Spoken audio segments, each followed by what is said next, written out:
Hello दोस्तों, एकलव्य अकादमी में आप सबका फिर से स्वागत है।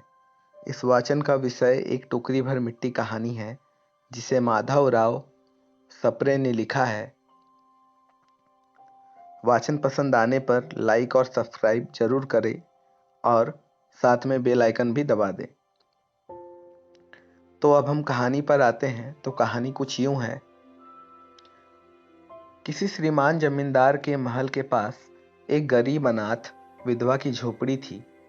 जमींदार साहब को अपने महल का हाता उस झोपड़ी तक बढ़ाने की इच्छा हुई।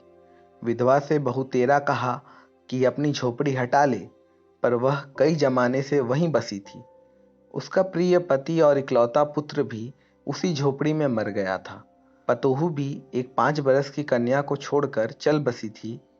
अब यही उसकी पोती इस वृद्धा काल में एकमात्र आधार थी। जब उसे अपनी पूर्व स्थिति की याद आ जाती तो मारे दुख के फूट फूट रोने लगती।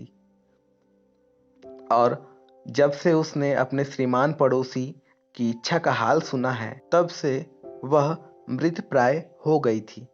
उस झोपड़ी में उसका मन लग गया था कि बिना मरे वहां से वह निकलना नहीं चाहती थी।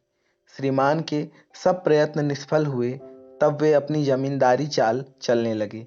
बाल की खाल निकालने वाले वकीलों की थैली गरम कर उन्होंने अदालत से झोपड़ी पर अपना कब्जा कर लिया और विधवा को वहां से निकाल दिया। बेचारी अनाथ तो थी ही, पास पड़ोस में कहीं जाकर रहने लगी।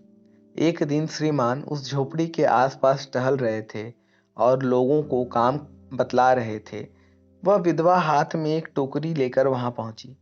श्रीमान ने उसको देखते ही अपने नौकरों से कहा कि उसे यहाँ से हटा दो, पर वह गिड़गिड़ा कर बोली, महाराज, अब तो यह झोपड़ी तुम्हारी ही हो गई है, मैं उसे लेने नहीं आई हूँ। महाराज, क्षमा करे तो एक विनती है। जमींदार साहब के सिर हिलाने पर उसने कहा, जब से यह झोपड़ी छूटी है, तब से मेरी पोती ने खाना पीना छोड़ दिया है। मैंने बहुत कुछ समझाया, पर वह एक नहीं मानती। यही कहा करती है कि अपने घर चल, वहीं रोटी खाऊंगी। अब मैंने यह सोचा कि इस झोपड़ी में से एक टोकरी भर मिट्टी लेकर उसी का चूल्हा बनाकर रोटी पकाऊंगी। इससे भरोसा है कि वह रोटी खाने लगेगी। महाराज, कृपा करके आज्ञा दीजिए तो इस टोकरी में से मिट्टी ले आऊं। श्रीमान ने आज्ञा दे दी। विधवा झोपड़ी के भीतर गई। वहां जाते ही उसने पुरानी बातों का स्मरण किया और उसकी आंखों से आंसू की धारा बहने लगी। अपने आंतरिक दुख को किसी तरह संभाल कर उसने अपनी टोकरी मिट्टी से भर ली और हाथ से उठाकर बाहर ले आई। फिर हाथ जोड़कर श्रीमान से प्रार्थना करने लगी, महाराज, कृपा करके इस टोकरी को जरा हाथ लगाइए, जिससे कि मैं उसे अपने सिर पर धर लूं। जमींदार साहब पहले तो बहुत नाराज हुए, पर जब वह बार बार हाथ जोड़ने लगी और पैरों पर गिरने लगी तो वो उनके मन में कुछ दया आ गई। किसी नौकर से न कहकर आप ही स्वयं टोकरी उठाने आगे बढ़े। ज्यों ही टोकरी को हाथ लगाकर ऊपर उठाने लगे, त्यों ही देखा कि यह काम उनकी शक्ति के बाहर है। फिर तो उन्होंने अपनी सब ताकत लगाकर टोकरी को उठाना चाहा, पर जिस स्थान पर टोकरी रखी थी वहां से वह एक हाथ भी ऊंची ना हुई। वह लज्जित होकर कहने लगे, नहीं, यह टोकरी हमसे ना उठाई जाएगी।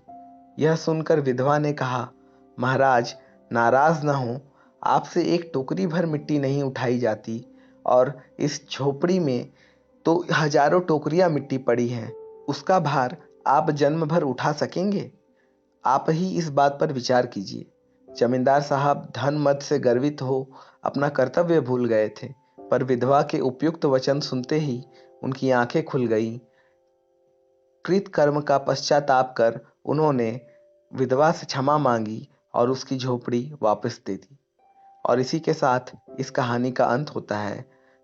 वाचन पसंद आने पर लाइक और सब्सक्राइब जरूर करें। धन्यवाद।